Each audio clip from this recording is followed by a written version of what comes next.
যুক্তরাজ্যের লন্ডনে বৈঠকে বসেছেন অন্তর্বর্তী সরকারের প্রধান উপদেষ্টা ডক্টর মোহাম্মদ ইউনূস এবং বিএনপির ভারপ্রাপ্ত চেয়ারম্যান তারেক রহমান। পার্ক লেনের হোটেল ডোরচেস্টারে এই বৈঠক শুরু হয়েছে। 4 দিনের সরকারি সফরে যুক্তরাজ্যে অবস্থানরত মোহাম্মদ ইউনূস এই হোটেলেই অবস্থান করছেন।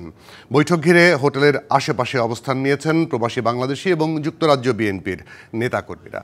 যুক্তরাজ্য বিএনপির সাধারণ সম্পাদক কয়সর এ মাহমুদ বলেছেন, বিএনপির ভারপ্রাপ্ত চেয়ারম্যানের সঙ্গে প্রধান উপদেষ্টার এই বৈঠক খুবই গুরুত্বপূর্ণ। বৈঠকে দেশের নির্বাচন, রাজনীতি, সংস্কার, বিচার এবং আইন শৃঙ্খলা সহ বিভিন্ন বিষয়ে আলোচনা হতে পারে।